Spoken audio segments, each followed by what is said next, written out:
Nirmala ma'am, Swati ma'am is going to give a welcome address. Okay.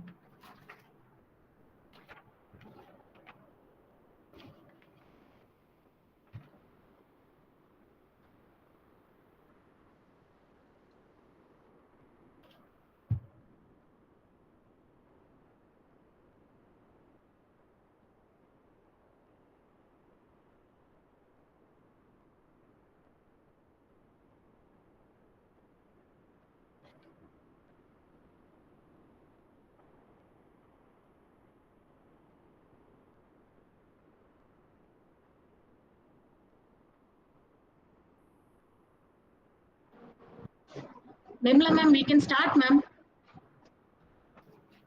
Nirmala ma'am, Yes, ma'am. Yes, ma'am. we can start. Yes, ma'am. Hope I'm audible, ma'am. It's not audible ma'am. Am I audible now, ma'am? Am I audible?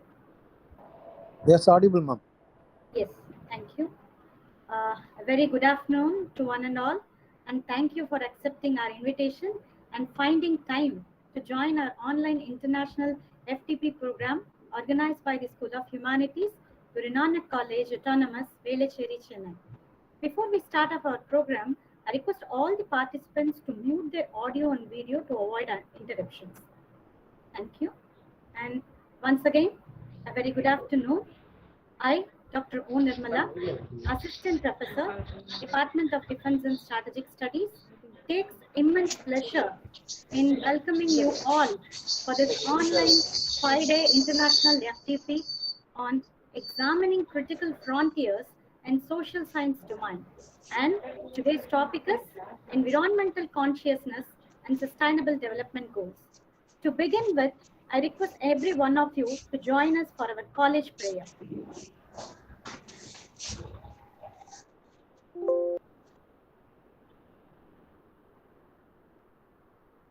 Ma'am?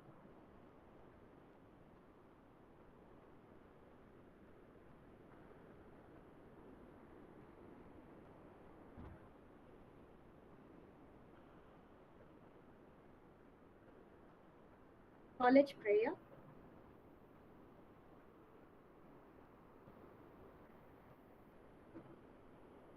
Media Center.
Thank you.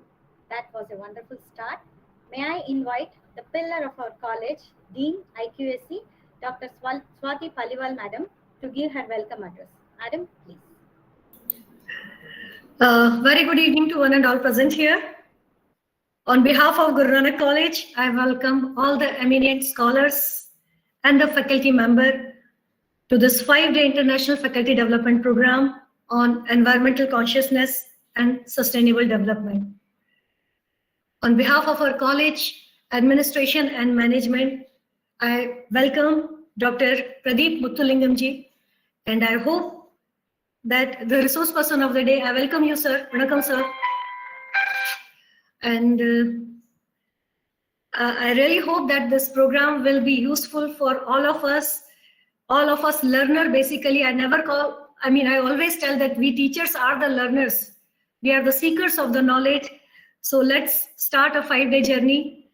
And my best wishes to the School of Humanities and the whole team. Thank you very much. Again, I welcome you all. Thank you, ma'am.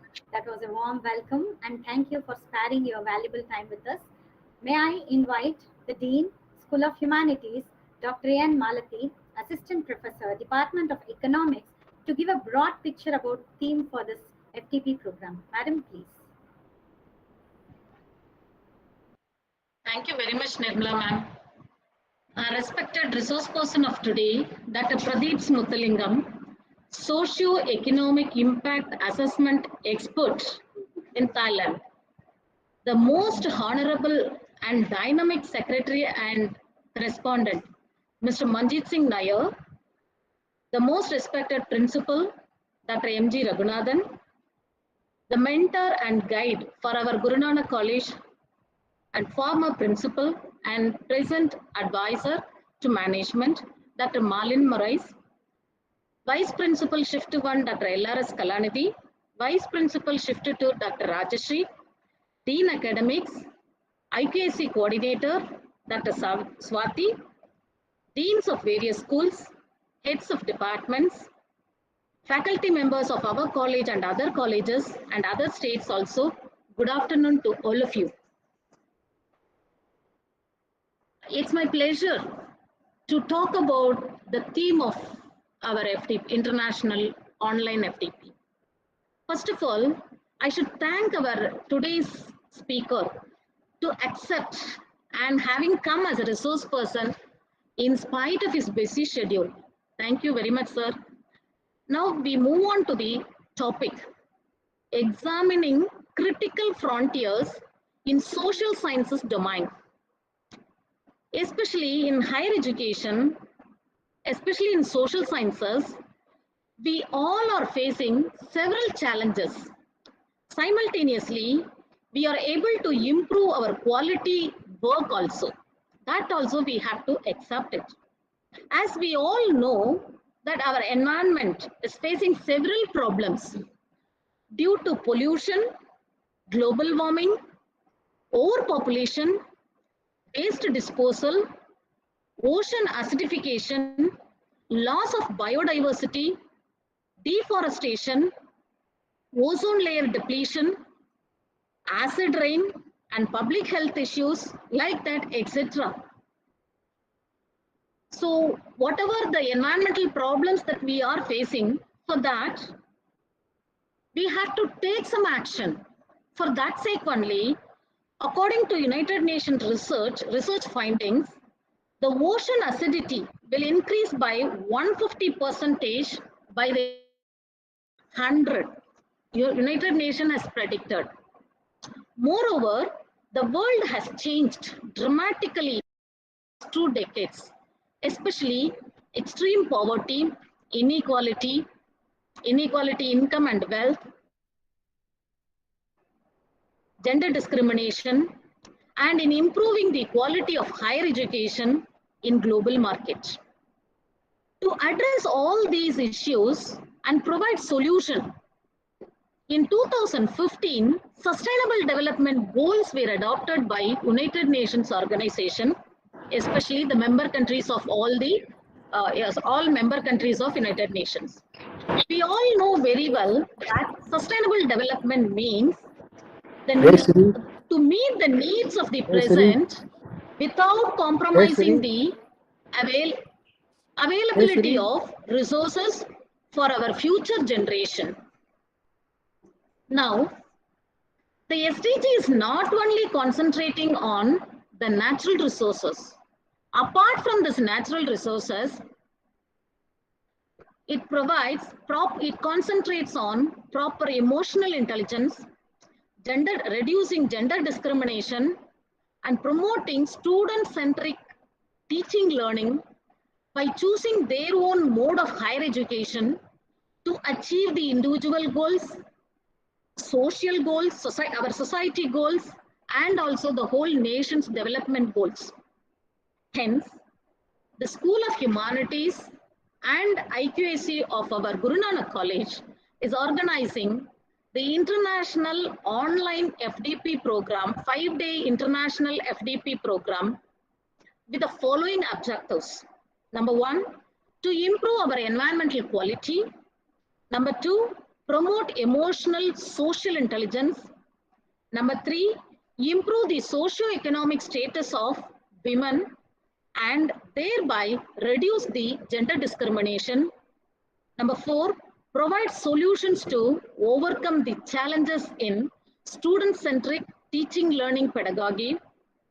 The last one, number 5, finding out or identifying changes and the challenges in the higher education, the most important one at present scenario. With the above mentioned objectives, we are conducting this international online 5-day FDP program. The programs of all 5 days are day 1, 28/3/22, that is today. The resource person is Dr. Pradeep Smuthalingam with the topic of environmental consciousness and sustainable development goals. The day 2, 29/3/22, Dr. V.D. Swaminathan, Department of Psychology, University of Madras is a resource person.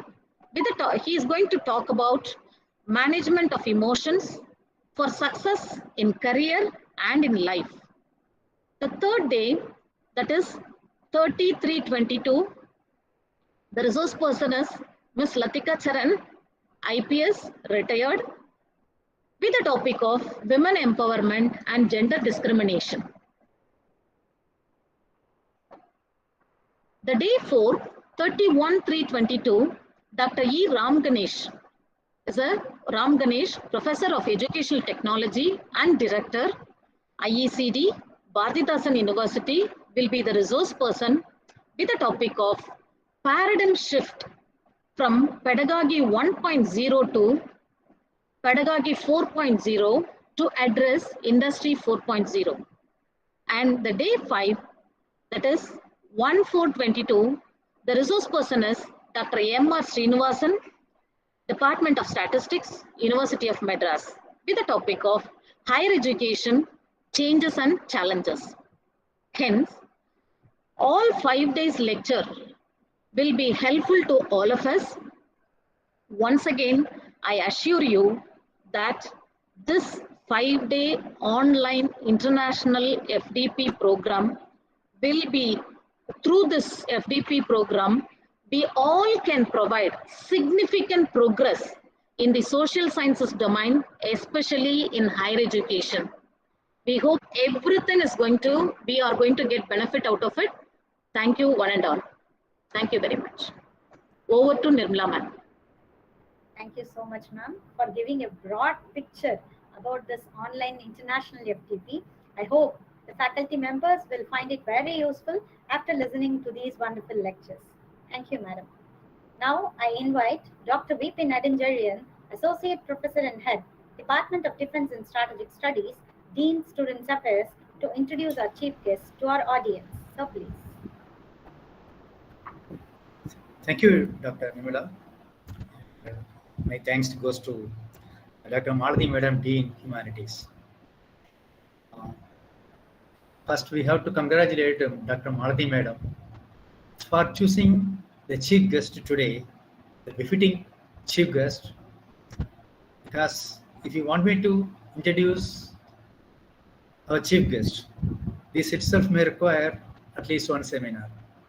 So much his portfolios, profiles speaks volumes for the today's chief guest. Really, sir, I salute for the achievements, the performance, and expertise, the skill set, etc. you have within you until you look so simple. We are all lucky, sir. Anyway, the impression which I carry, the audience also should have it.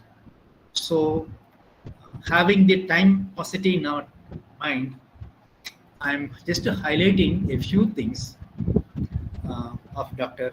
Pradeep Smuthalingam, sir. He has got many faces. Now, the first face is he is an environment expert. He has been in this field for more than 7 years in the field of environment management and sustainable development. Of course, he is recognized consistently for his performance, excellence, and contribution to success in climatic change adaptation and mitigations. We have to admire him on the socio-economic impact assessment side. And he is an assessment expert from 2019 to till date in the regional integrated multi-hazard early warning systems for Africa and Asia, working from Bangkok, Thailand. He is known for his writings, implementing his thoughts, monitoring his projects, and reviewing a full range of environmental policies for the organization's niche areas of the whole world. And if you take the skill set, he is expert in environmental impact assessment, which has got so many things within it. It may be climatic change adaptation, environmental policy analysis, agroforestry for CCA, research and data analysis, and of course, he is also expert in GIS and RGIS and QGIS. And if you say his work history, it ranges from 2000 onwards, ahead of future plan up to 2046. And this time, our Chennai CMDA is benefited because of his contribution in all the ranges, all the works related to environmental disaster risk reduction, nature-based solutions. Whatever you think about for the people's better life, he is already having it, and he is in coordination with the CMDA Chennai. He is working for it. And he has got so many projects, so many CMDA projects, right? So he is the one which is the niche pin in all those projects, and he is organizing it, conducting periodic workshops, seminars, and conferences also. He is definitely a recognized environmental consultant for the Tamil Nadu State Disaster Management Authority, and he is also expert in resource for developing teaching general environmental programs, water, air, wastewater, hazardous waste, and special projects. He is also in our teaching field. From 2014, he has started his postdoctoral research. 2017, he has become assistant professor in Shri Guru College of Engineering Technology, Salem. Assistant professor till 2018 at Tata Institute of Social Sciences, Mumbai, Maharashtra. He's got his doctorate in ecology and environmental sciences from the Pondicherry Central University. He has got reputed publications for about more than 20 on his credit. And here is surprising, which others may not have thought about it. Sir, you have done so many projects which ranges from unimaginable project cost. It ranges from 4,000 US dollars to $236 million. Sir, salute. Because these are all, we do not know how to put zeros behind those millions. Really, sir. Guru Nanak College is lucky, and Dr. Maladhiman should be congratulated for inviting you to be your chief guest today. Sir, on behalf of the Guru Nanak College and behalf of our team, it's a pride for us to welcoming you as our resource person to talk to us, to share your experience and guide us to the future. Thank you, sir. Thank you so much. Over to Nirmala, madam. Thank you, sir. Thank you, sir. That was really a very brief introduction about today's chief guest. Without much ado, I invite the guest speaker of today's session, Dr. Pradeep Smuthalingam, sir, to deliver his speech. I request the participants to reserve their questions. We will be inviting you at the end of this speech. And sir, the floor is yours. Thank you, sir. Thank you. First of all, I would like to thank the administration and the Guru Nanak College, Chennai, and I would like to thank Professor Malvi ma'am and other colleagues for inviting me for this lecture. And without, wanted to delay, and Dr. Nedijalaji sir, thank you very much for your big words. And I would like to present what is environmental consciousness and sustainable development goals. So today.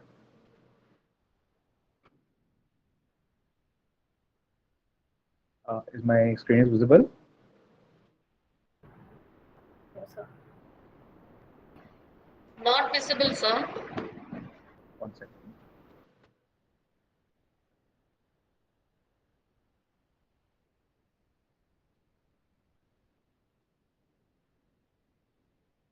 Is it visible now? Yes, sir. It's very much, sir. It's very much visible, sir. Thank you, sir. Myself, Dr. Pradeep. I work as a socio-economic impact assessment expert. I was working with RIMES, it is Regional Integrated Multi-Hazard Early Warning System for Africa and Asia. And we were doing early warning related projects with respect to disaster management in 43 countries across Southeast Asia and Africa. And environmental consciousness and sustainable development goals. So before going into this session, this faculty development program, I will clearly explain you what is sustainable development goals, how it has come, why it is very much needed in this current scenario, and how the sustainable development goals got framed, and what are the different outcomes and other projects that were prepared according to this SDGs, and also how they measure it. So these are the things that which I'm going to discuss about it. And also I will connect this sustainable development goals with environment. So there are 17 sustainable development goals are there, and among the 17 sustainable development goals, which are those goals that link environment and also related to sustainable development. So those are the goals I'm going to discuss, and also I'm going to compare what is the status of those goals and what is the status of implementation from India according to the 2020 Sustainable Development Goals Assessment Report, which has been published by Niti Aayog. Besides, not only sustainable development goals, it is for the global perspective, how the nation plays or plans for sustainable development goals, what are the policies that have been adopted and which are in line with sustainable development goals, so that it will co-evolve, and also come with a combination we can get more advantage. So what are those things in Indian policies? I will relate it to the sustainable development goals. in this presentation. And finally, what is the role of teachers in sustainable development goals? Because teachers are the gurus who are who is giving everything to the next generation, and how the next generation's entire development depends on the gurus. So what is the role of teachers in sustainable development goals? So these are the uh, points that I'm going to discuss today. Yeah, can you see the sustainable development goals?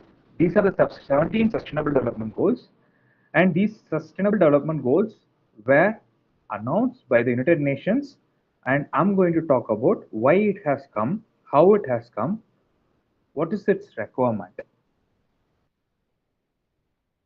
So, before beginning any policy framework, it has to undergo the political process.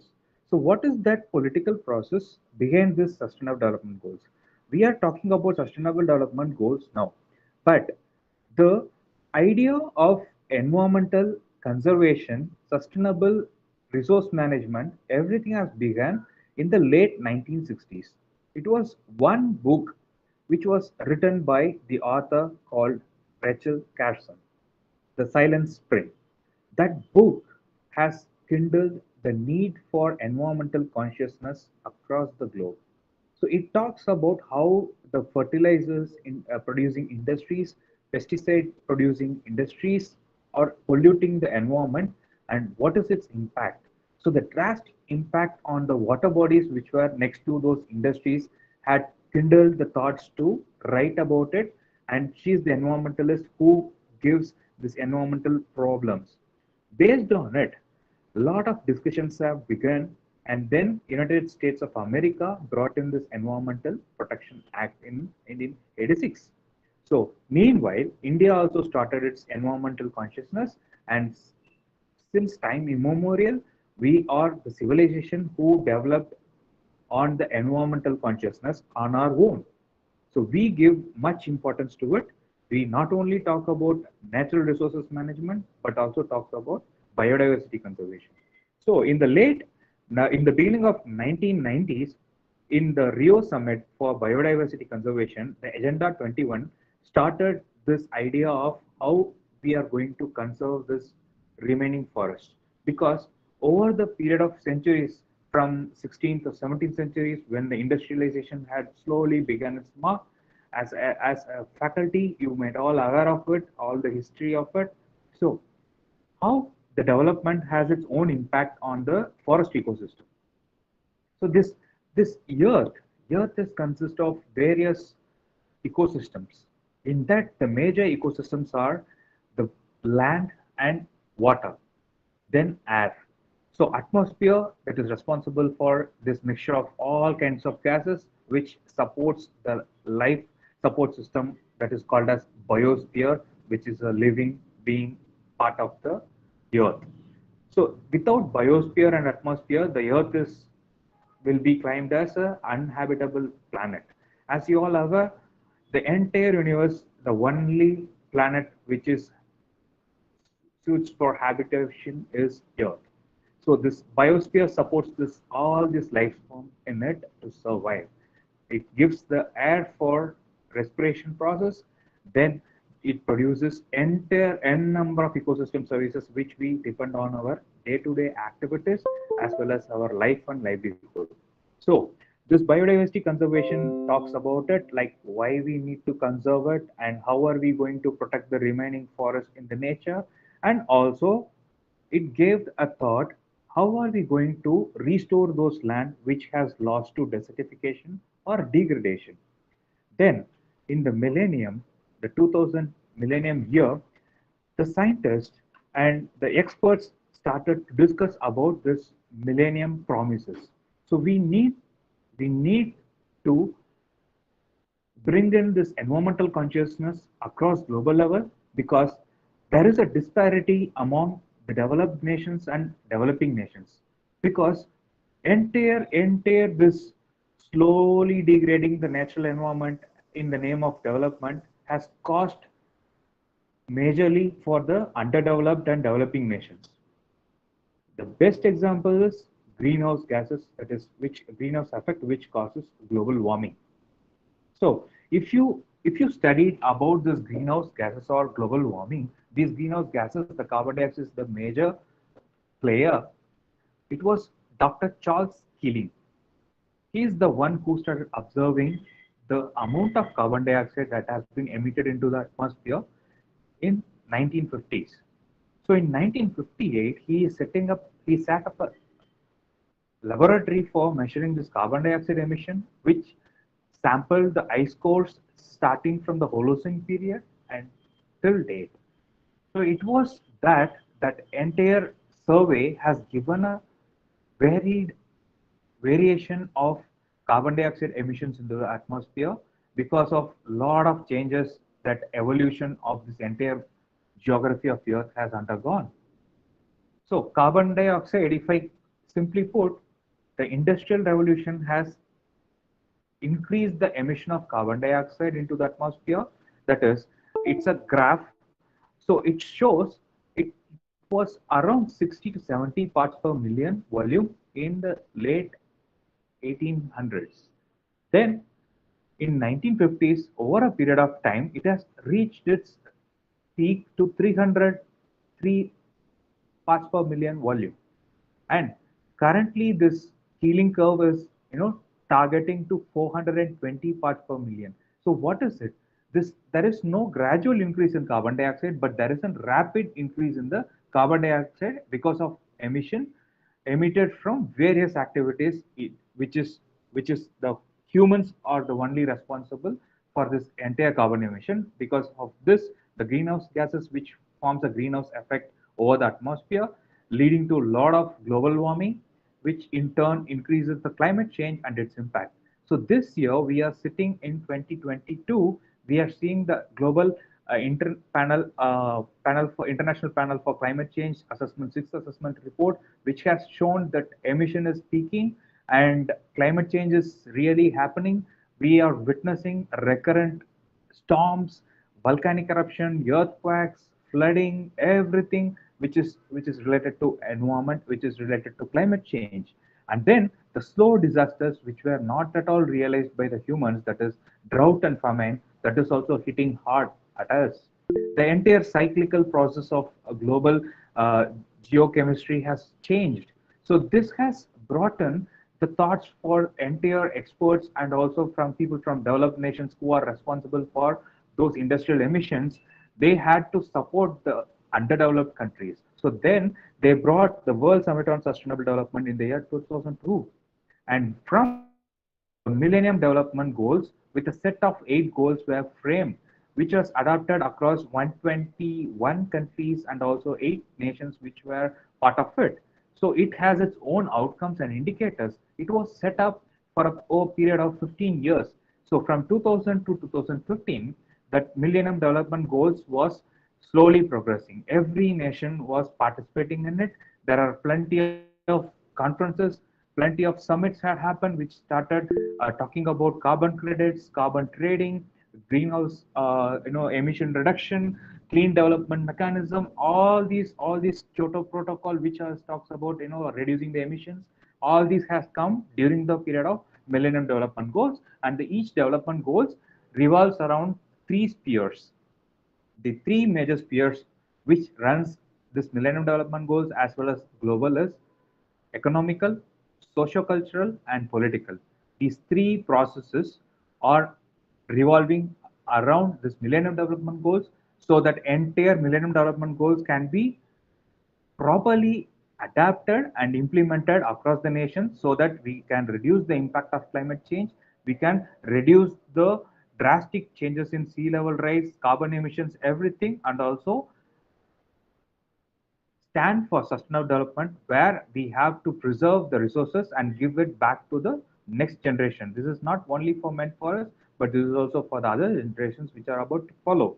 So in 2012, the future we want, Rio plus 20, the summit after 20 years, which was a follow-up summit after 1992 summit, was discussing about the outcomes of Millennium Development Goals. So in the Millennium Development Goals, the assessment has shown after a period of 12 years that Brazil was outstanding in implementing most of the targets which were set in the Millennium Development Goals and also achieved it.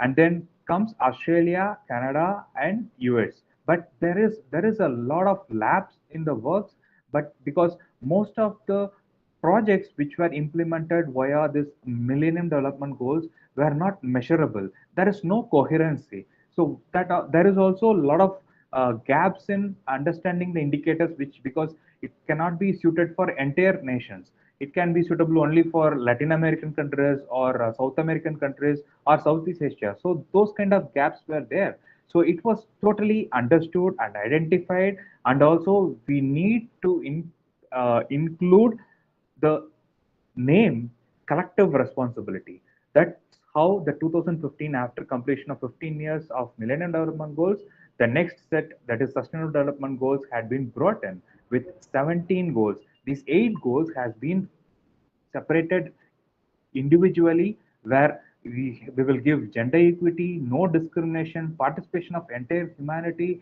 participation of each and every individual and also nations in this. So that's how the Sustainable Development Goals had brought in, and that's the political process that it had followed. And then how this health and environment that comes together, because without good health we cannot live properly, we cannot act properly, we cannot implement any of those goals properly. So we need good health and well-being. That is how we can fight against climate change. So the climate action is the second goal. Then affordable and clean energy, it is another goal which talks about renewable energy resources, where we can stop this burning of fossil fuels, which aggravates the entire situation of carbon emission and also speeding up the climate change and its impacts. Then comes the fourth goal, clean water and sanitation, because everyone fights for water. Water is the elixir of life, and we cannot survive without water. And if the water resources, which are freshwater resources that can be potable for us, if it is not available, then the life sustenance is going to be a bigger question mark. We cannot drink the water in the sea. So what are the processes, how we are going to tap it, how we are going to properly afford that potable water to entire humanity, whether we are going to preserve it, adapting new technologies, all those things comes into this fourth goal. Then comes the fifth goal, sustainable cities and humanities, because the cities are the places which are habitable for entire community, because entire community is moving towards urbanization, because we want more jobs, we want affordable places, we want quality education, we are seeking everything, quality in everything. So that depends on how we prepare the cities, how we control the emission in the cities, how we protect the cities and related resources around it. So that comes the fifth goal. Then the major goals of Sustainable Development Goals as well as Millennium Development Goals are life on land. What are the life forms on land? Plants, flora and fauna, microflora and microfauna, all those living beings, including humans. Then life below water, ocean, marine environment, which has a growing economy, and the economy that it supports is humongous. So that is the seventh goal. And eighth, finally, that as I told you before, that how the consciousness on health and environment in India. So the Swajparak Mission initiatives that I'm going to discuss on it. So without this goal number 3, healthy life and well-being. So goal number 3 is how we are going to ensure access, healthy lives, and promote well-being for all at all ages. So you can see the different goals and what are the different types of indicators that are present, and what are the different types of tiers that are present. So if in the following slides, you are going to see the different goals and what are the indicators that are related to. So the Sustainable Development Goals, what the United Nations did is that we wanted to have a clear standards and also clear procedures to measure those targets through indicators. So we need, in order to measure the indicators, which can give us whether we achieve the target or not, that is based on how we are going to design it. So the two types of programs which is considered as goals are, one is outcome based and another one is implementation based. So in the health and well-being, because it will constitute the poor health will constitute suffering and deprivation among humanity. Without that, we cannot able to support ourselves, or else supporting other or supporting the society will be a bigger question mark. And considering the growth and population explosion, the child and maternal mortality rate is a bigger question mark. Even though we have so much of technologies, still we are not offered to protect the entire life being or protect the maternity. And that is a bigger thing in health and life being, which starts from the cradle. And second is prevalence of pandemics such as HIV, AIDS, and as well as including COVID-19. And then how many number of people have contacted the disease and how much suffering they have to undergo. All those things will be covered in it, and how it will add years to life. What are the things that we need to do in order to have a healthy life and well-being? And associated positive health behaviors in adults and children. It's not only pandemics or diseases or any other the dissipation, but also individual responsibility lies in taking care of our own health. How we preserve our this precious health which has been given to us by not addicted to other drugs and other subject abuse. So that is also will be covered in this goal. And then what is the broader positive outcome from it, and how the staffs, the frontline workers and the healthcare providers work in it, what are the techniques or what are the support they require. So that is also provided in this goal. So it also talks about healthcare burden, and finally, where there is no health, nothing can work well, whether it is policies, development or economy. So what are the targets here? So the difference between the outcome-based targets and the implementation-based targets are the numbers. The numbers you can see here, 3.1, 3.2, this sequence, these are outcome-based. The implementation-based targets will be represented by lowercase alphabets. So that is the difference, how we can distinguish between the two types of targets. So what are the targets that are outcome-based?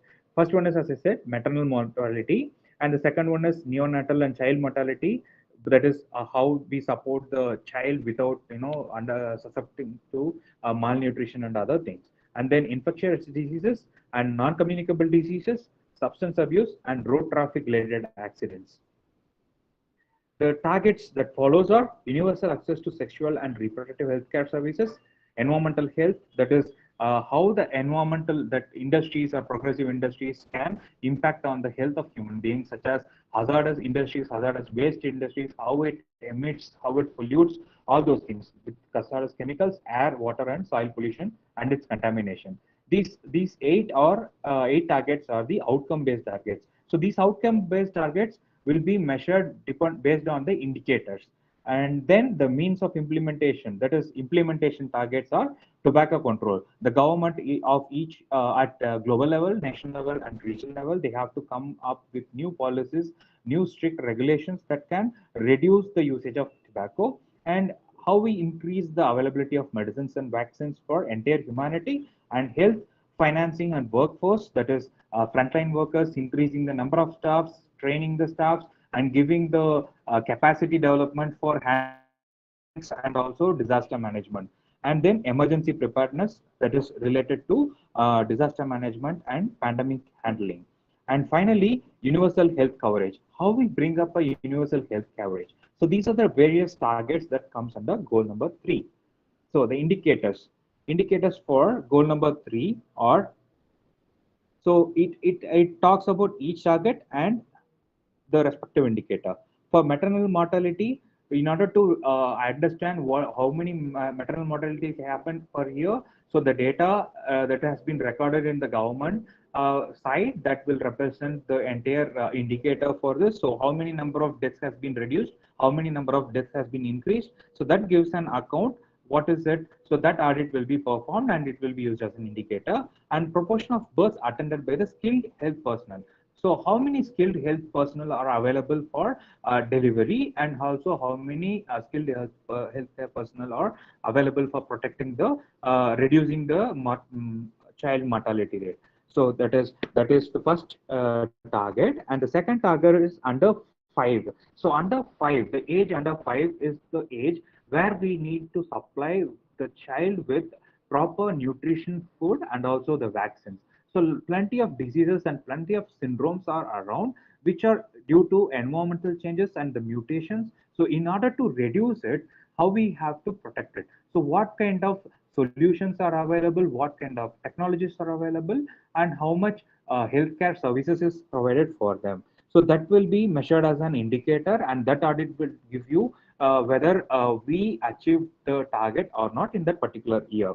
And the third is about how many uninfected people. So this is again related with pandemic. As we all are aware, over the past 2 years, we were observing the daily news where we are witnessing the number of COVID infections, and similarly for various diseases, malarial, dengue, and also for HIV and AIDS. So how many number of people are affected and how many number of people have recovered? So that differences, that audit will be performed. So from the using the data from the government side, public health department will provide it, and that data will be taken as an indicator whether the target is achieved or not. And then the coverage of treatment interventions, also the cardiovascular diseases, cancer and diabetes. So these are chronic diseases. So how much people are affected, how many number of people have proper medical facility to assist, and how many healthcare professionals are there, that data will be required for it. And also suicide mortality rate, how many number of people are protected from giving proper moral support, proper capacity building for the skilled healthcare professional to handle this. And because more number of deaths, suicide related deaths in the recent period of time is due to depression. So how we are going to handle it? So that will be provided by the mental health and well-being. So it is under mental health and well-being. So how the workers, community workers, and also the healthcare providers have the capacity to protect the life here. And then the coverage of treatment interventions for pharmacological services, and also psychosocial rehabilitation. It also related to the mental health. And then death rate due to road traffic injuries. So besides health and well-being, we also look into the number of deaths due to road accidents, whether the person is under abuse, a person is not following the proper rules and regulations that have been put forth in order to reduce the number of deaths. So that entire accounts and audit will be performed, and this will be used as an indicator for it. And then preparation of women of reproductive age who has the need of family planning, that is sex education and also proper protection and everything for adolescent birth rate per 1,000 women in that age group. So this will be an indicator. And coverage of essential health services at primary level. So primary healthcare provider, where how many primary health services provision is available at local level, regional level, and global level. So that will be used as an indicator for it. And then similarly, the different indicators are here, which will be related to each and every target, which is outcome-based target or implementation-based target. So in good health and well-being with respect to India, or the maternity mortality ratio measured is reduced from 130 in the year 2016 to 120 in 17. So over the 2 years, they have measured, and that has shown that there is a decrease in the mortality ratio. That means we are improving the healthcare providers and also skilled health professional who assist the maternal delivery. And under 5 mortality rate supporting the malnutrition, the life births of 1,000 per 1,000 are reduced from 43 in 2015 to 37 per 1,000 life birth in 2017. So the Ministry of Health and Family Welfare allocated 1,018 crore budget for Department of Health and Research. It is in 2016, and it has been increased to 1,900 crores. Even now it has increased. And during the pandemic, COVID pandemic, it has increased because we had to support the entire life of each country with proper vaccine. So it has been increased, the budget has increased. So this shows how much the health and well-being is very, very important in environmental consciousness. Then the percentage of government spending is also in health sector to GDP has increased from 1.19 percentage to 10.33 percentage in 2018. It has increased more 2% now. So you can see the drastic increase in the health. So this is based on the National Indicator Framework and Progress Report 2020 for Sustainable Development Goals published by Niti Aayog. Then the goal number 13, climate action. It is to how we take urgent action to combat climate change and its impacts.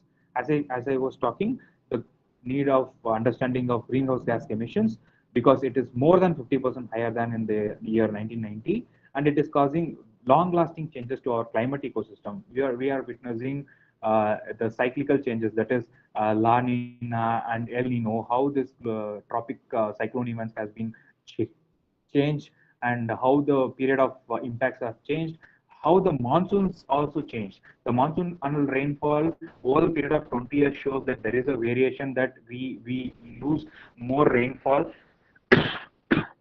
because of delayed monsoon, and because of delayed monsoon it indirectly affects the agricultural productivity. So there is a link, and everything is linked together, and this climate change is causing irreversible consequences. And integrated disaster risk measures, sustainable natural resource management, and human security into national development strategies. It is also possible with a strong political will and increased investment using the existing technology to limit the increase in greenhouse gas emissions above pre-industrial levels, aiming at least minimum reduction of 1.5 degrees Celsius over the period of time. So the boxes you can see, as of 2017, the humans are estimated to have 1 degree Celsius of impact of global warming, and this has been increased to 1.5 to 2.5 degrees Celsius with the recent International Panel for Climate Change Assessment Report 6. And sea levels will be increased 20 centimeter. And 2090, the global warming will cause increase in temperature, which will so high. And also we need a investment of US dollar 26 trillion in order to trigger various climate action oriented projects, and also job opportunities for the upcoming population. And 18 million energy sector alone will create around 18 million green jobs, that is by 2030, which is focused on sustainable energy. So these are the climate action. And what are the impacts? So as I said, the weather events like cyclonic storms, we can relate it even today. This Chennai floods in 2021, and before that 2015, and the severe drought in 2016, which is associated with the super cyclonic storm. So if we look at the decadal record of cyclonic storms, there are 3 or 4 super cyclones. But this is a increasing scenario when it compared to the cyclonic storm impact in between 1990 and 2000s. So the cyclonic storms are getting intensified, that severity is increasing, and its impact is humongous. And then followed up with wildfires, which we are witnessing in our country as well as in world countries across, like in Australia and US in the 2020 and 2021. Even it's happening every year. It's an annual event, but then the wildfires on the area of impact are increasing. So that is a realistic thing that we need to address this climate action immediately, and followed up by flood impact, heat waves, thunderstorms, infectious disease outbreaks like pandemic. So extreme weather is one of the most dangerous threats to our humanity. So we need to address it. So how the Sustainable Development Goals address it? So there are outcome-based indicators and then implementation indicators. So targets. And with that, the outcome-based target is we need to take urgent action to combat climate change and its impact. The first target is strengthen the resilience and adaptive capacity to climate-related hazards and natural disasters in all countries. And the second target is again outcome-based, how we will integrate the climate change measures into national policies and strategies for planning. The indicator for the first target, that is the outcome-based, is how we will strengthen the resilience and adaptive capacity. It is how we frame the disaster risk reduction strategies at local level, regional level, national level, and global level. Then number of deaths missing persons and persons affected by disaster per lakh people. So if we have the data of how many cities has its own disaster management plan or a perspective plan or a comprehensive strategy, that will give that will act as an indicator whether the city has suitably ready for the upcoming climate change and its impacts. And then the number of deaths or missing persons, how many number of people have been protected, how many number of people have lost their lives. So if that, for that example, the cyclone Fani is the best example, and cyclone Gaja is another example. So cyclone Gaja in 2018 has impacted a large area, but then the number of deaths is very minimal. And similarly, cyclone Fani, which is a super cyclone which crossed Odisha, it is also has a huge impact on land and other infrastructure, but then life is minimal. So this shows how we have prepared our systems in order to protect the life of people. And then the second target, that is integrated climate change measures into policy strategies and planning. How many number of countries have communicated that they have a strategy, that they have prepared a disaster management plan to other communities or at local level, even to the villages. So if we look at our disaster management streamlining, we can see that even the village panchayat level, we have a disaster management. So those areas which are highly vulnerable to disasters such as coastal flooding or riverine flooding or storm events or tsunami, these the villages which are located in those coastal districts across India has its own village disaster management plan, which will link their disaster management to plan to the district disaster management plan. So this is the communication of various planning. It's not only in the paper, but also it will transfer to the community so that communities can be well prepared to act in during a disaster situation and protect themselves and protect their valuables. So this is the indicator for that. And then the third target is how we improve the education. So we need to educate the people. We need to increase the capacity of vulnerable communities. How? By awareness raising and human and institutional capacity on climate change mitigation, adaptation and impact reduction, and early warning. So how our early warning systems are prepared. So as I said, I was working with the early warning projects where we developed different information, communication, and technology related tools like simple example is our Chennai weatherman who gives all the details in the social media. A lot of amateur meteorologists are there, geographers are there who can represent it, and that's a kind of awareness raising. More people aware of it, and more people depends on this climatic weather forecast and act and plan their life and livelihood opportunities. So that this is the target, and the indicator is number of countries that have integrated mitigation, adaptation, and impact reduction into their primary, secondary, and tertiary curricula. So here it's not only about the grown-ups, but also for the growing generation. How the knowledge about disasters, knowledge about impact of those disasters can be taught to the children. So the children can be. So the best example is the kids in Japan. They were taught to act immediately to an emergency such as volcanic eruption or earthquake. So what kind of a disaster management protocols are there? They have been taught it in their kindergarten. So the kids can escape immediately without any harm. So that kind of a disaster management has to be brought in. So our country is progressing in that way. So we can integrate in our primary, that is in primary school and high school, then the secondary in higher secondary school and college, and tertiary curricula in college level. So as a teacher, as a faculty, we all have the responsibility to take this to the next generation. And then number of countries that have communicated institutional, systemic, and individual capacity building to implement adaptation, mitigation, and technology transfer, and also development action. These are the indicator. And the fourth target is implement the commitment undertaken by the country parties. So this is what I was talking about. So the developed countries right now, if we say the developed countries, the big countries, the superpowers, they are become superpowers. How? they exploited the resources abundantly without even understanding the limit of it. They utilized those resources, and these superpowers have been built on it. But what led to it? Because of their thirst for superpower and their greediness for upgrading technology and everything, a number of reasons and factors are there.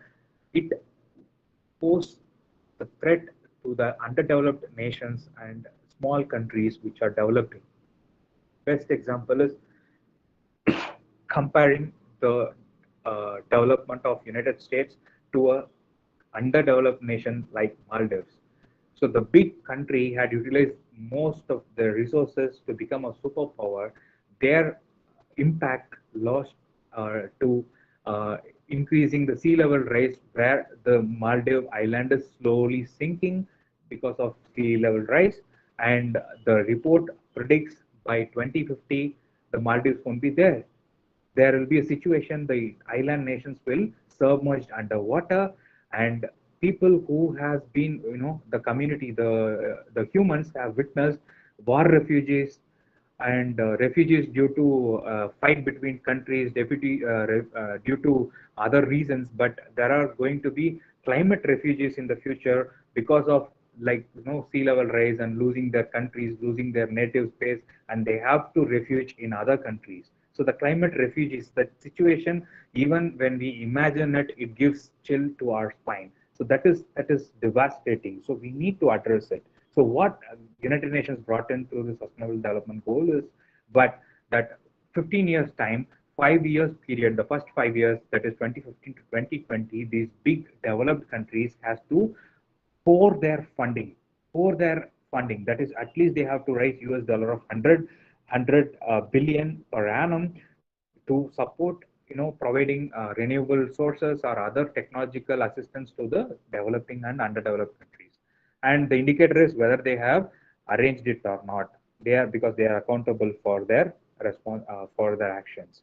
And then promote mechanisms for raising capacity for effective climate change related planning and management in least developed countries and small island developed states, as I was saying earlier. And the indicator is how many least developed countries and small island developing states are receiving this specialized support.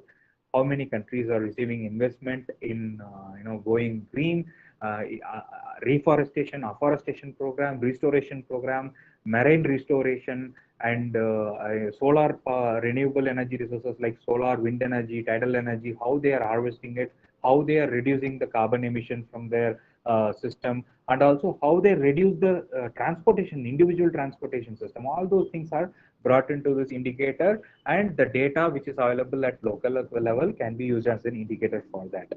So with this, the climate action is over, and goal number 13 is again how it is related. This is climate action. So in India, so what is the status of it and how much it has come?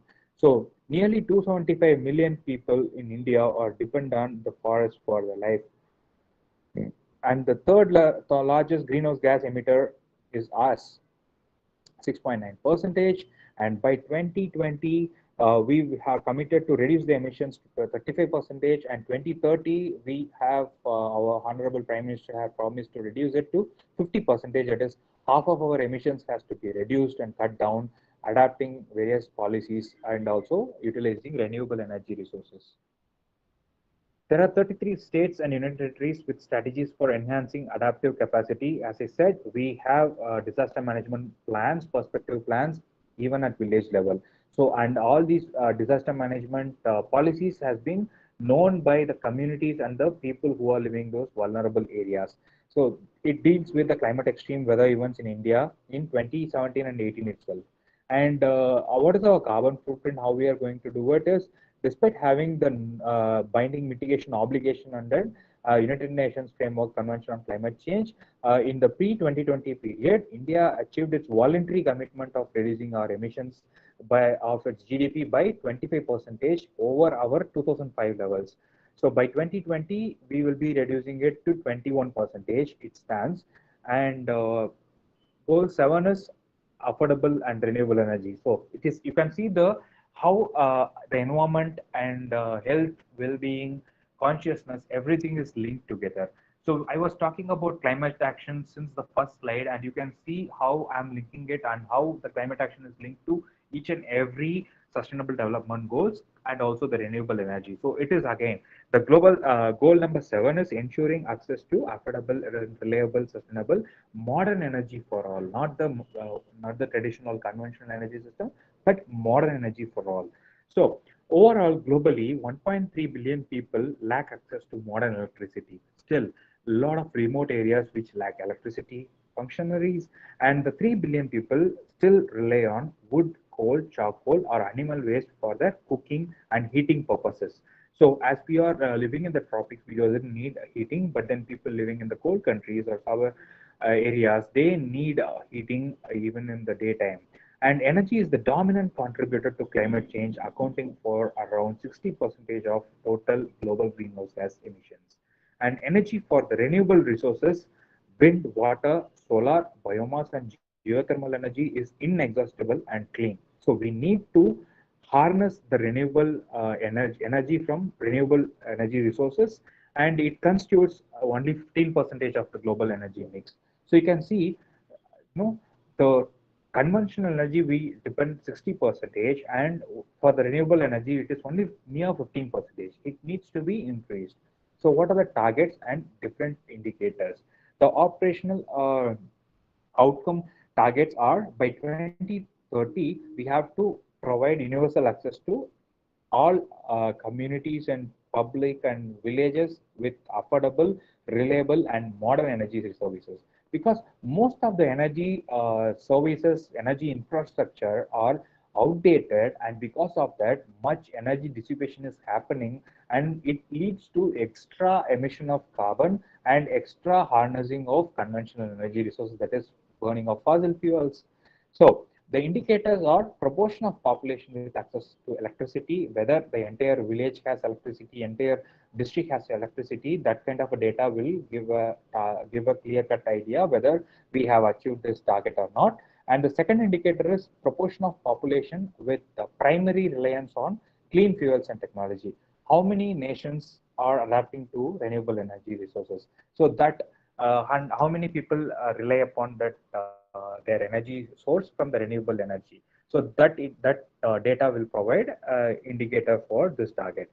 And the second target is renewable energy in the global energy mix. So how many energy consumption, how many number of people or how many number of districts has been converted into harnessing only renewable energy or green energy, which how many people are have come out of conventional energy system. That kind of a data is required for this. And third target is double the global rate of energy efficiency. How we have to double it? We need to invest more in R&D. And then the indicator is energy intensity is measured in terms of primary energy by GDP. So these four indicators are classified as tier 1 because with good standardized good methods to measure these targets or measure these indicators, and also it rely on good data. So the good data is talking about not at global level, but at even remote local level.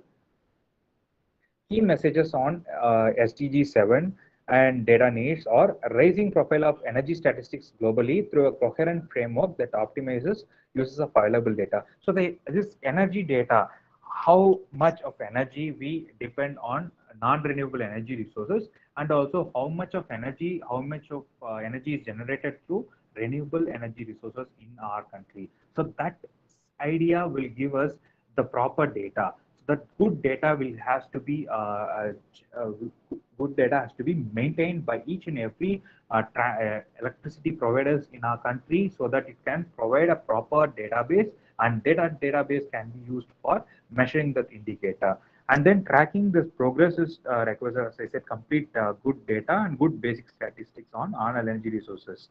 And at national level, cooperation across institutions on which are working on the energy domain, whether it is policy or statistics. So the data has to be integrated by one single agency, whether it is a statistical organization or electricity related organization. So that will provide a proper database in order to leverage how much we are leveraging on the existing resources and how much we can harness from the renewable energy resources. So that kind of progress is happening now. And also the national statistical offices will play an important role by conducting energy surveys, energy auditing, linking energy to other domains, facilitating communication across various institutions. So this is that. Sorry.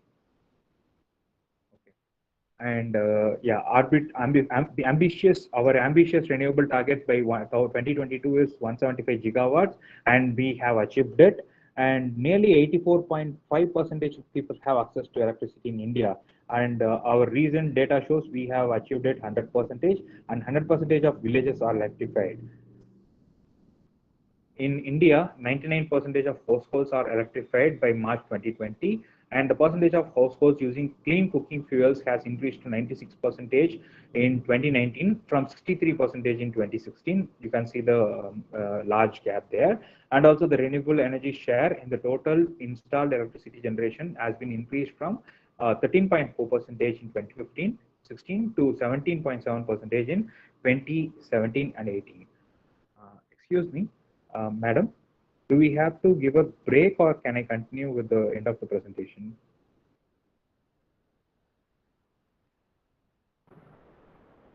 Sir, you can continue, sir. I can continue? Yes, sir. Okay, great. Thank you. So following up is goal number 11, that is sustainable cities and communities. So make cities and human settlements inclusive, safe, resilient, and sustainable. What is it? Why? Because we all migrate to cities because it creates career and business opportunities. It provides safe and affordable housing and also provide a building resilient societies and economies. And there is a large amount of investment goes into the cities in order to develop the public transportation system. We need to reduce climate change. So there public transportation system is essential. Mass transit system is very essential. And we have to create green public spaces where public spaces can be forested, and that can help in reducing the urban heat island effect and improving urban planning and management in participatory and inclusive ways, not at a level which describes the various zonifications or requirements for a city development. So why it is? Because 4.2 billion people are living in cities, and it is going to be 6.5 billion in 2050, and nearly 828 billion people are living in slums in these cities. So you can see the disparity there. The living conditions is worst. And then the 90% of urban expansion will be in the developing world, because developing world is creating a demand for job opportunities and also provide a lot of facilities for those job opportunities. And in order to reduce the population in slums, we need to come up with a proper strategy in city development. And then 80% of the economic role of cities is significant because it contributes to 80% of global GDP. What are the targets and indicators? So the sustainable cities, it's not only talk about the living, public or people who are living in the cities, but it also talks about the environment, the surroundings, how it is properly utilized, how the natural resources are managed, so how we protect it. So the biggest example for us is our own city, the Chennai city, our master plans. So the city has its own master plan in 1976. And the first master plan, the second master plan in 2006, and the third master plan is currently under preparation. So these master plans focus for a period of 20 years. It's kind of a comprehensive plan, which talks about utilizing land use, how we use the land use planning. So you can see from 1970s, the plans were focusing on developing the city, economically viable, economically improving that, and also provide safe passage for communication and transportation. So everything is development oriented, but the development oriented cost us in losing numerous water resources, water bodies in in a city, which has led to flooding recurrently for every monsoonal rainfall right now. So this is a bigger example for us, easier to understand how the sustainable city can be developed, how we are going to develop a sustainable city by addressing these issues. The targets are by 2030, we have to ensure access for all adequate, safe and affordable housing and basic services and upgrade our slums. So as I said, we have to give a safe passage. So transportation system, that is a part. And then housing, how the housing is there. There is a disparity, discrimination, how the housings are happening and how people are dumped in slums and how these people are relocated to fringe areas in kind of a flood situation and how these people are populated and distributed across Chennai city or any city, and how we control urban sprawl and also reduce the emissions, carbon emissions from humans. The indicator is proportion of population living in slums, informal settlements, and inadequate housing. Even now, a lot of people are migrating from villages and settle up in informally across the cities. They don't have a own plot or land for living. They don't have any accommodation for staying in the city. But then they stay in platforms, they stay in informal settlements, they stay in chawls. So those are the things. So the database which can provide what is the proportion of people living across these different habitats can be act as an indicator for this target. The second target is providing access to safe, affordable, and sustainable transportation system. The sustainable transportation system is here is not about managing the resources. It's about managing the roads, managing the vehicular movement. So the vehicular movement over the period of years, if you can, if somebody who is living in the city for more than 20 years or even 10 years, you can see difference. You can always talk about, 10 years before there is very less number of vehicles and now there is a increase in number of vehicles. This shows that there is a catastrophic increase in individual vehicles. Even in one home, we used to have one bicycle in 1980s and 1990s. Then one vehicle came. Right now, there are vehicles for each and every person in a family in a place. So that is the situation. So increase in number of individual vehicles. What does this mean? This individual number of vehicles means that we need to fuel it and we depend on fossil fuel for it. That we are not switched to gases, but this gasoline emits more amount of carbon dioxide, nitrogen oxide, sulfur dioxide, all these gases which can cause tremendous climate change impact as well as other impacts which are aggravates our skin diseases, eye problems, etc., etc., lung cancer, etc. So reduce the number of vehicles.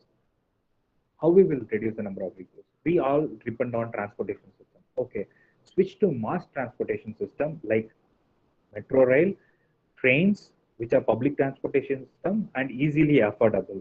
Switch to it. Public and India, Chennai city can boast for its properly maintained bus transportation system because I guess it is the second in Asia, the best transportation system. But how many of us are using the bus transportation system? So that is there. So these are the different targets, how we can improve it. These are operationable that we can outcome based. So how the government can invest more on developing the sustainable transportation system for public. So for Chennai city, we are going to purchase about 80 or 90 electric vehicles in this year. So we are slowly adapting to it, switching to electric vehicles, reducing the individual vehicles, and also we also try to adapt the mass transit system. And indicators, what is the database and how many people have access to public transportation system.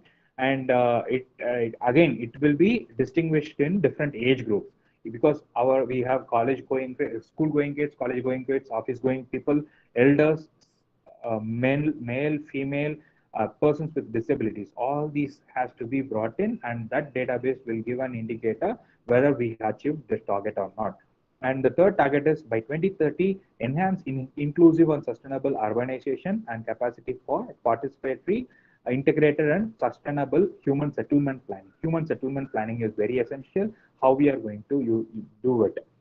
So the ratio of land consumption rate to population growth rate can be measured, and that can act as an indicator.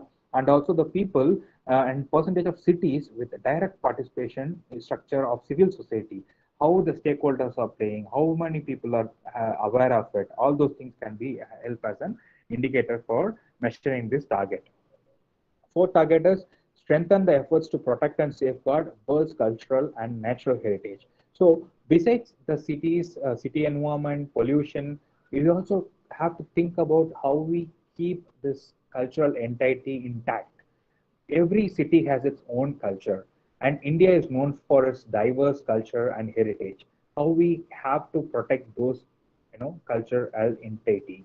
And for that, the indicator is how much amount of money has been poured in to protect them.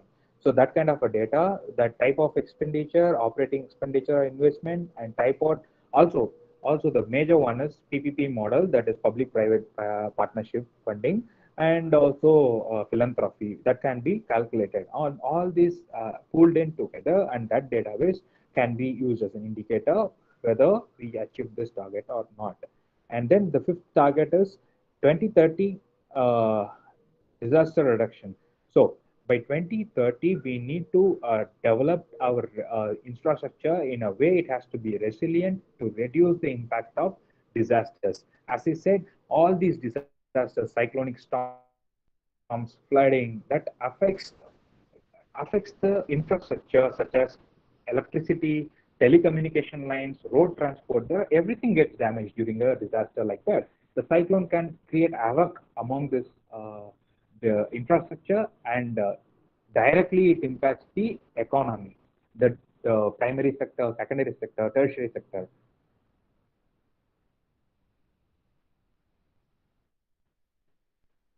Hello? Hello? Yes, sir. Somebody else started to share the screen, and mine got stopped. So sorry, sir. Sorry, extremely sorry, sir. No problem, no problem. By mistake. Okay, yeah. So disaster, and also it includes the water related disasters, that is cyclonic storms and floods. And indicators, how many number of deaths, missing people, injured, relocated or evacuated due to disaster for 100,000 people. That kind of data has to be properly collected, recorded, documented, and maintained. And direct disaster economic loss, as I said, I was talking primary sector, secondary and tertiary sector, how much impact has been there, how the disaster has caused economic loss, how the risk investment has to be planned for future. So that indicator is that data is an indicator for this target. And then environmental impact on cities, that is air pollution, water pollution, and other solid waste management, everything. This pollution will degrade the scenic beauty or aesthetic beauty of the city. We cannot survive in a polluted city. Best example is how the Delhi is suffering from smog each and every year during the winter monsoon. Why it is happening, and how we are going to adapt to it. So for that, the indicator is, and also the solid waste. For that, the indicator is how much particulate matter level is reduced in the atmosphere, how much pollution is contained, how we have redefined and redesigned, retrofitted our infrastructural system so that we reduce this amount of emissions in air. And then percentage of urban solid waste regularly collected. We need to ensure that it has to be collected at door to door. Every city is focusing on it now, door to door waste collection. And also source segregation is very much important, where the biodegradable waste and non-degradable waste can be segregated and properly disposed or properly managed and also recycled. So the 3R philosophy has been brought in, and the circular economy has been emphasized. So that is this target talks about, and the indicator is how much percentage we have reduced, how much percentage of improvisation has been brought in, and how much emissions has been controlled for each city. And then the seventh target is providing universal access to safe, inclusive, accessible, green and public spaces, particularly for women, children, elder persons, because they are the vulnerable population. They need support and they need immediate support and capacity in order to save themselves, protect themselves in any kind of situation, whether it is a disaster or even a social crime. So average share of built up area of cities, that is open space for public use for all. So how much open space is left for public enjoyment? So the open spaces, every construction has to be seriously or critically think about permitting open space access and providing more greenery in their surroundings in order to support the global greenhouse gas reduction and also clean development model. So the proportion of persons victim of physical or sexual harassment has been taken into account. So how much social crime has been reduced. So this is an indicator for this target. So for this sustainable cities, there is a special city property initiative which has begun with developing tools in order to measure whether the targets has been achieved or not. So for that, the measuring city performance, the goal number 11 or any urban sustainable development goals, and also the global framework has been brought in. So UN Habitat has developed this tool, the City Prosperity Initiative. It's a global initiative with 6 dimensions of urban prosperity. So the decision makers can get the idea of what is the problem, how their city is evolving, and how the city can be developed, how it can be properly managed in order to achieve sustainable development. So the 6 dimensions are how urban governance and legislation, urban planning and design, urban economy and municipal finance, infrastructure development, social cohesion, equity, and urban ecology and environment. So you can see these 300 cities around the world has joined the City Prosperity Initiative, and currently Mumbai, Chennai, and Delhi are signing for it. And we are going to utilize this tool to see how we have progressed towards sustainable city development. So this city property initiative is very flexible monitoring framework. It takes into account of all particularities of the cities, from land use planning to gender equity, and also protection of children and vulnerable elder people. Then it promotes integration and implementation of sustainable urbanization model.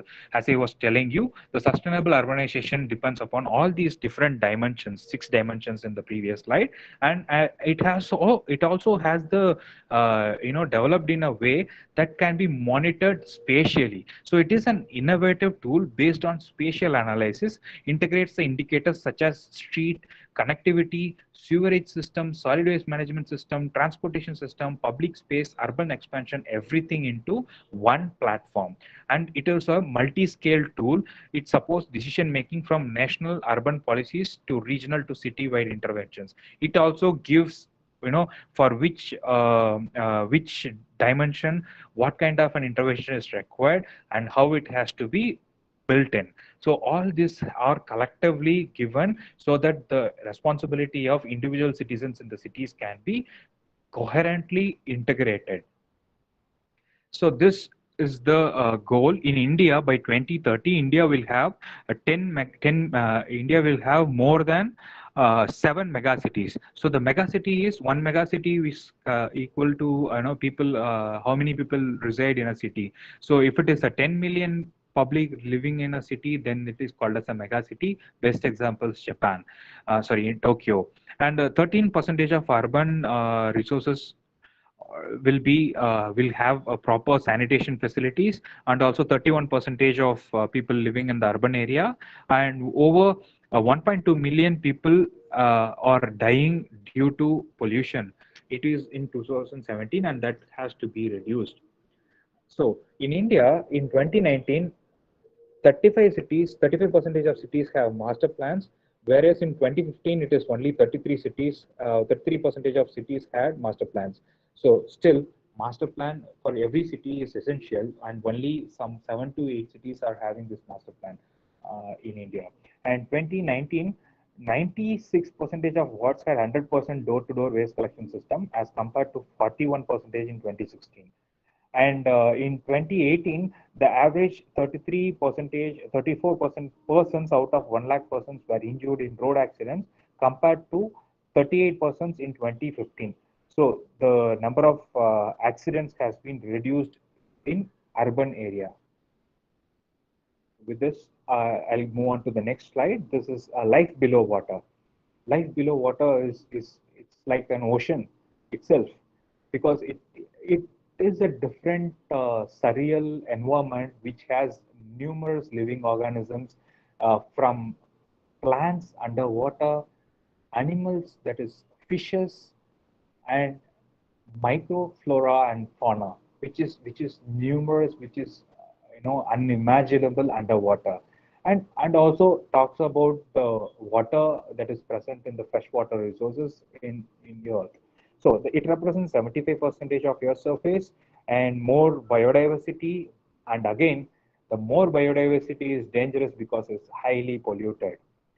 Carbon 6, 30% of carbon dioxide. It is an important phenomenon in this global geobiochemistry, that carbon are sequestered in the oceans. The oceans acts as a carbon sink, and it also provides livelihood for more than 3 billion people who are depending on this marine coastal biodiversity, and its market value is more than 5 trillion, between 3 and 6 trillion. So the various targets, because marine environment, even the recent video is circulating among us in the recent past couple of days, presence of microplastics in blood, how it is coming. It's because of biomagnification, the plastics is entering in every environment. And the bigger problem of plastic lies in the oceans. The oceans are the carbon sinks because of this microplastic pollution, plastic pollution. It has combining effect of three operations, that is climate change, ocean acidification. It leads to death of coral reefs, which are the breeding grounds for fishes, and it causes extensive impact on the marine life. So we set different targets that talks on protecting the environment and the people living on the environment, and also the resource management. So by 2025, we need to reduce plastic pollution. If you all get time, please go and Google Pacific Ocean Gyre, Gyre, Gyre. I can explain a little bit here, but it itself is a huge thing that you need to understand how our irresponsibility has cost us. It is that accumulation of plastics, because in oceans there are what cycles are there, and water passages are there where the currents are acting on, how the currents can move, the wave currents can take you from one place to another place. Similarly, the underwater currents are there. Underwater currents, they carry these plastics and they settle up in one place. And what happened over the period of year in Pacific Ocean, they have identified there is a size of an island, 2 to 4 square kilometers size of island, just plastics. It's a floating island, floating mass of plastics. Think about it. That much amount of plastics, if it enters into the body of a whale or small fishes, what will happen? It disintegrates their biological system. It kills them. It enters, humans through the fishes which we eat. So everything magnified. If you understand biomagnification, that has a greater impact on our life than any other thing. So we need to reduce pollution. That is the first target. And second target is we need to protect these ecosystems.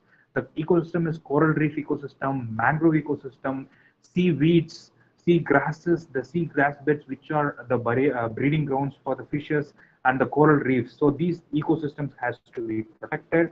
Then the third is minimize the impacts on ocean acidification, because if the climate change increasing increasing climate causes removal of oxygen from the water, and lack of oxygen kills these organisms underwater. That leads to coral bleaching and ocean acidification.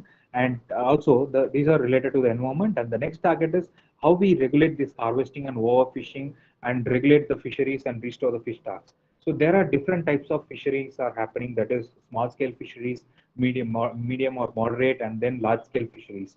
Large scale fisheries depend on big trawlers where they don't have any other humanity or nature, that they sweep entire ground of marine kingdom and clean the water without leaving any fishes for regeneration. So that kind of fishing is overfishing, over harvesting of fishes, how we have to protect it. And then conservation through protected areas. We need marine protected areas, which is again links us to the biological diversity convention Rio summit in 1992, which talks about protecting the ecosystem by creating more marine protected areas for marine animals as well as breeding grounds and ecosystem. And then prohibit fisheries, prohibit overfishing, and also prohibit the fishermen from overfishing or harvesting through fishery subsidies, providing alternative livelihood opportunities. And the next target is increasing economic benefits. These are outcome based, and the implementation based are by research and technology transfer from lab to fishermen, and also accessibility rights to the small scale fishermen, and abiding international laws of implementation. What are the indicators? If we have the data on coastal eutrophication index and floating plastic debris density, that will give us what is the pollution status and how much pollution is reduced or increased. That is an indicator for the first target. And second target is proportion of national exclusive ecological zone or ecosystem based adaptation. So this ecosystem based adaptation is for protecting the ecosystem. For example, the mangrove ecosystem. Mangrove ecosystem is highly impacted because of climate change and also deforestation. So how much ecosystem has been regenerated, mangrove regeneration program, afforestation program, how much it has increased area. So that exclusive economic zone or ecological zone can be design this target, and whether we have achieved it or not. Then marine acidity at representative sampling station, we need to sample and survey, keep the acidity index to measure ocean acidification, and proportion of fish stocks within the biological sustainable levels. As I said, sustainable levels, the amount of fishing. So we need to teach the fishermen about sustainable fishing. We should not over harvest it. We need to preserve the fish stocks for future generation. So that is biological sustainable levels. And then the next indicator is coverage of protected areas in relation to marine areas. And again, it includes the degree of implementation of international instruments like different policies and regulations, and proportion of GDP in small island developing states.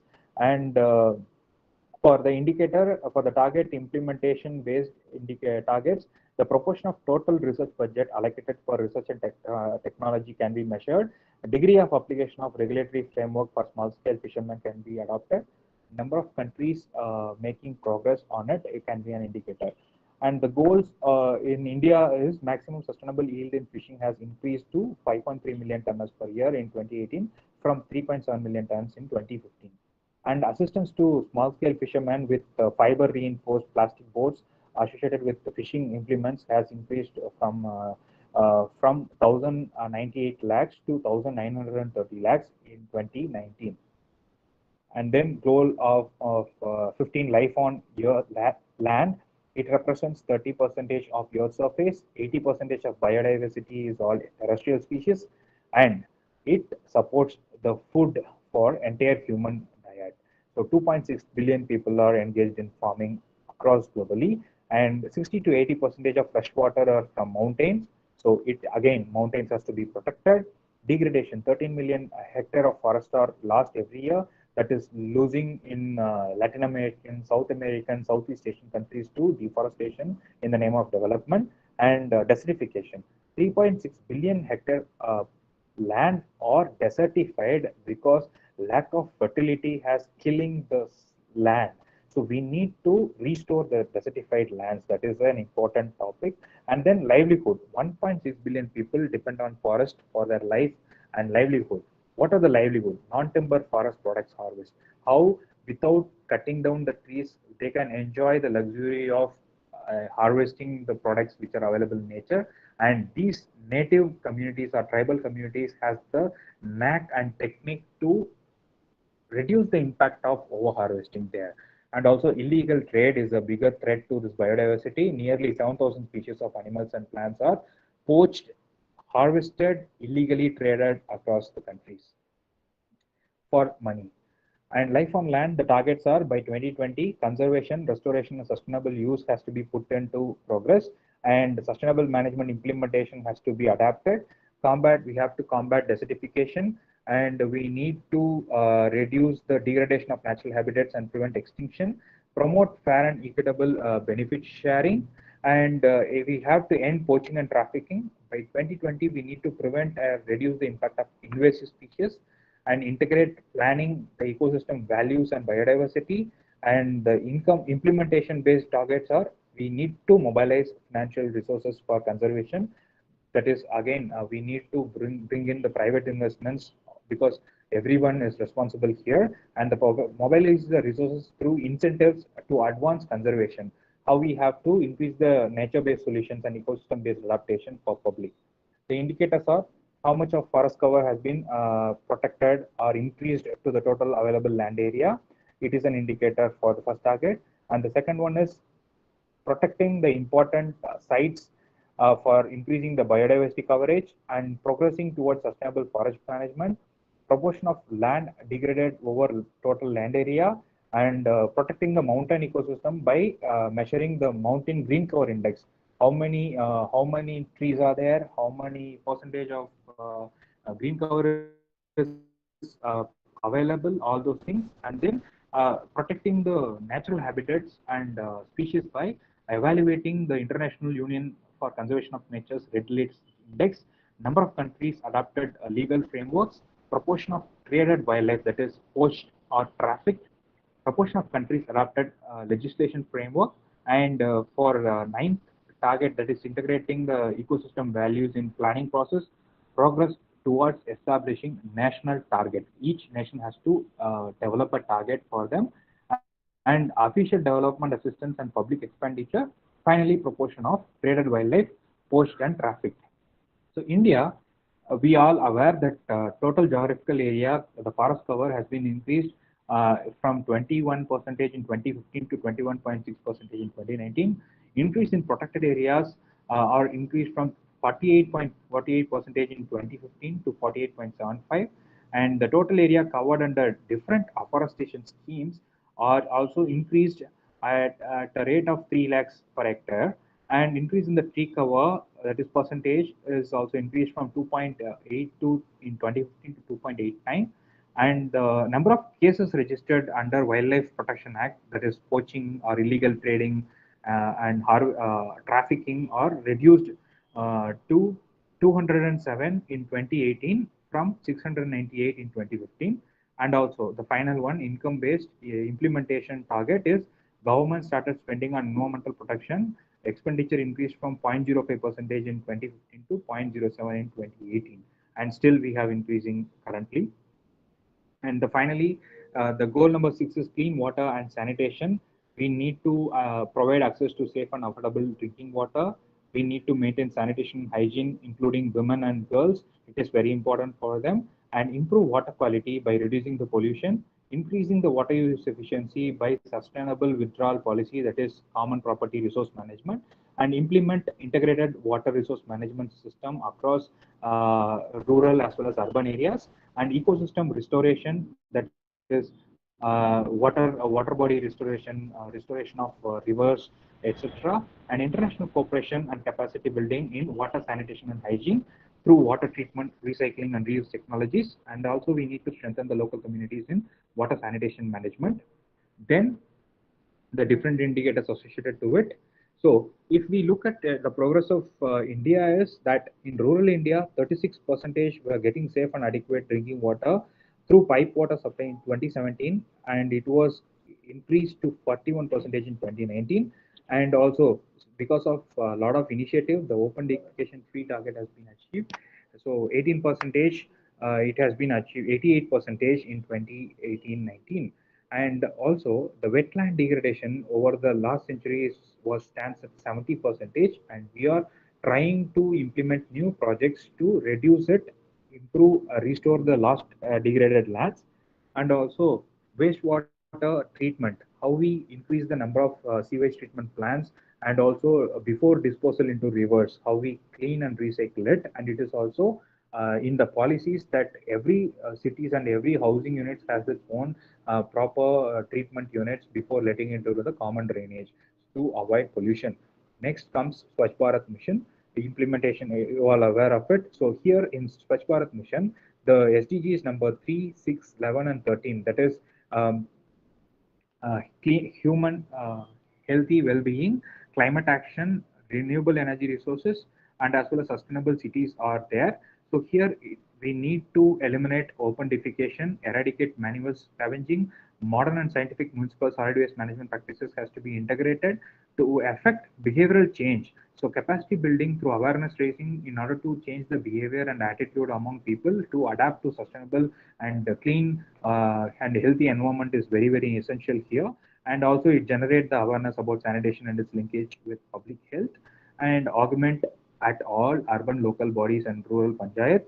It creates an enabling environment for CAPEX and OPEX here through Swachh Bharat Mission. What is the role of teachers and higher education in supporting SDGs? As I said, teachers are the gurus who have the power to empower the people to change the way they think and work towards a sustainable future, because the future generations and the future is in the hands of teachers. So the teachers has to realize the importance and responsibility, individual responsibility, in order to provide a quality education for the forthcoming generations. So as a faculty here, you have to understand the importance of sustainable development goals, and you have to reorient the education style and practices at all levels, think and behave in a ways that foster a more sustainable planet. And then the quality education is another sustainable development goal, which talks about inclusion, a process of addressing and responding to diversity of needs of all children, youth, and adults through increasing participation in learning, culture, and eliminate exclusion within and from education. What is the roadmap? Roadmap is through awareness raising, advocacy, implementation, and monitoring at all levels, at local and regional government, national consensus, decentralization, multi-level dialogue for advocacy, and a cooperative governance. It gives a important aspect of this sustainable development goals that we have to include the local resources for data collection and monitoring, and linking the sustainable cities goals, that is SDG 11, for new urban agenda. And the frameworks goes in this way that 17 goals are there.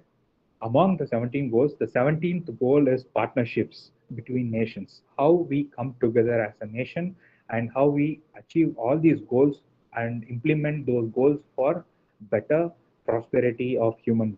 So the underlying sustainable development goals are the goals you can see, which talks about no poverty, zero hunger, education, life on land, life below water, everything. So the environment and living conditions, human oriented. So that is the underlying sustainable development goal. If we are strong enough, we protect the environment, then we can develop further, that is supporting sustainable development goal. And then the priority sustainable development goal, or you can see that affordable energy and water and sanitation and everything. So with this, I'll conclude my session. I thank you all for your patience, and I welcome questions. Thank you. Thank you, sir, for your wonderful presentation. You made a very clear picture, sir. Thank you so much. Sir, as you said, today we are actually fighting against these invisible soldiers, which becomes a serious threat for the survival itself. Sir, at this juncture, I assure you, on behalf of other faculty members, that we, as a responsible citizens, will definitely educate our students regarding the serious effects of pollution, greenhouse gas emission, climate change, and other related issues like extreme weather, water scarcity, drought, famine, melting of ice caps, sea level rise, risks of submerging of low-lying areas as well as the smaller islands, environmental refugee issues, ocean acidification, and extinction of species, etc. and etc. And assure you, we will definitely be a part in achieving the Millennium Development Goals. I also request them to reduce, reuse, and recycle to save our planet. Thank you, sir. I request the participants to raise questions.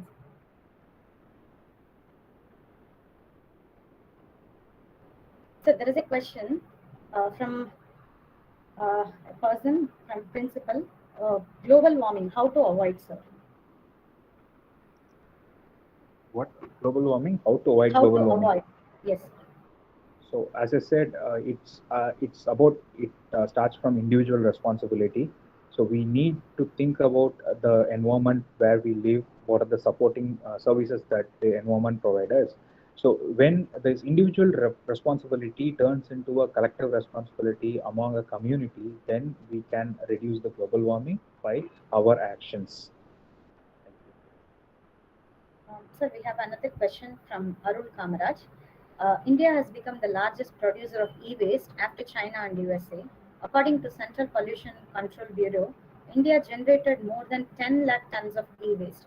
There are legislations to regulate the disposal and management of e-waste, but their implementation is lax. How can we minimize the e-waste in future to protect the environment towards sustainable development? It's a good question. We are a bigger country and we are the largest producer of e-waste after China and USA. But our awareness about e-waste management is very poor. And there are policies are there, but then the implementation of those policies are still lying in the middle. We need to create, zones or centers or dropout points where these e-waste can be dropped.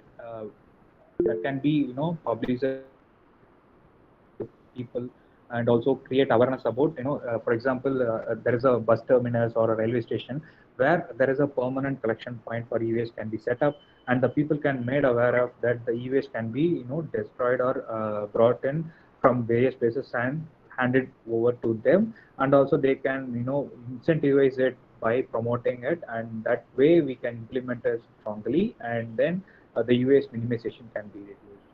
Yeah. What are the causes of e-waste, sir? See, we as human, we are tend to orient towards development, and we need more access to all kinds of gadgets.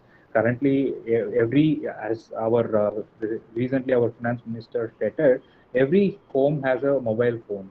So that mobile phone is a kind of a thing that it also produces e-waste. So think about various gadgets that are present now and how many people are going towards buying new gadgets and everything. But what happened to the old gadgets, even simple batteries, where we are throwing it? We are just throwing it in the garbage. That way, so that is the source for that, and that way it is keep on increasing, and in order to manage it we need to emphasize the awareness building program, like increasing number of points where we collect the e-waste, and also we show the circular economy model, how they can implement it, how we can reduce e-waste, recycle it and reuse it. Thank you. Sir, another question. How to balance industrialization and pollution? Balancing industrialization is a big question because we need industries for development and also pollutions are matter. So that is there. So balancing is very difficult. We need to adapt different strategies like how we develop the secondary and tertiary sector, how we manage it. That way we can reduce it and balance it. Is it possible for share the questions so that I can share it? I gotta go now. Sir, actually you can see from messages, sir. Yeah, I can see, but then like I have a immediate meeting carried away. I was planning for 3 to 5, but the session has begun a little late, right? I can take up the questions and I can answer individually also if you share it with me. Okay. Is there any other questions? Anyone have any questions? Kindly please ask the speaker.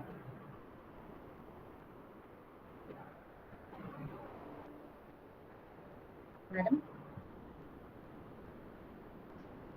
Participants, if you have any other questions, you can mail us and we will send it to our resource person. The resource person will be sending the answers and all for you.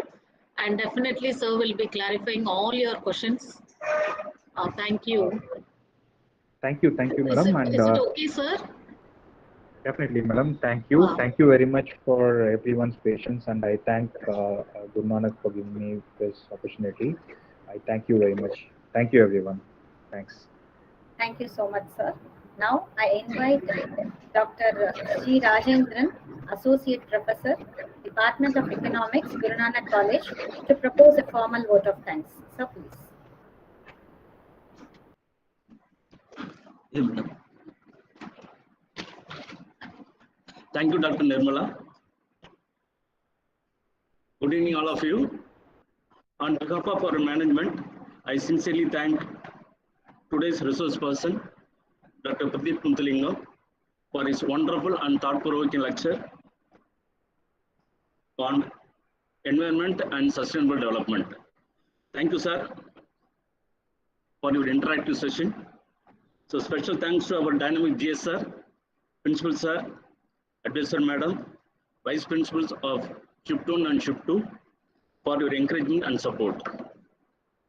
I take this opportunity to thank Dean Academics, IQAC Coordinator, Deans of various schools, HODs, and faculty members from Guru Nanak and other colleges for your active participations. Thank you all.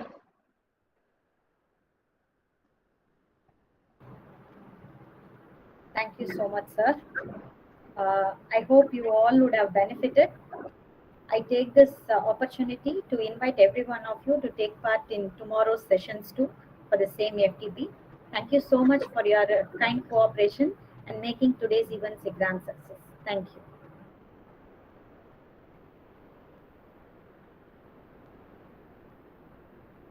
The registration link, feedback link is given in the chat box. Participants, dear participants, feedback link has been posted. Please give your feedback and then please move. Sir, thank you very much, sir. Pradeep, sir, thank you very much. It was wonderful, sir. You have covered completely. There is no words to express it. Thank you so much, sir.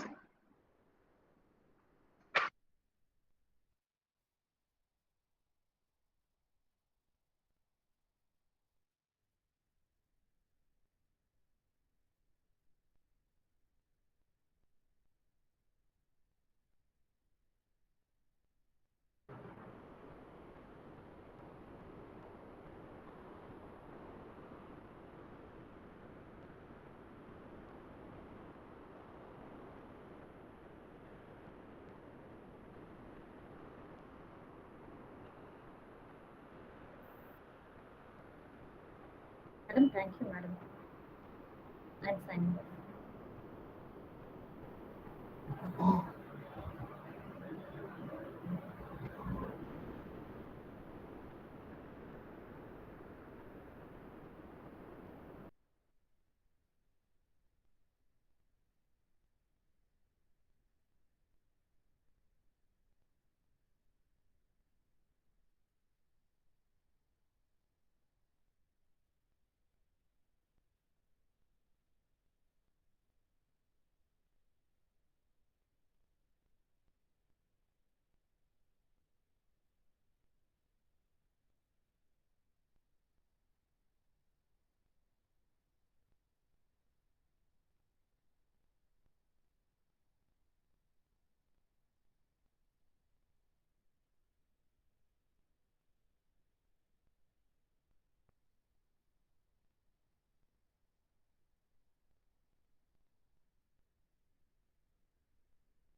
Ma'am, can you post the feedback link one more time?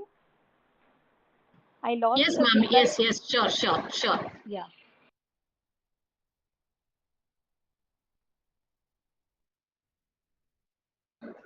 It has been posted, ma'am. Are you able to look at it? Yes, ma'am. Thank you so much.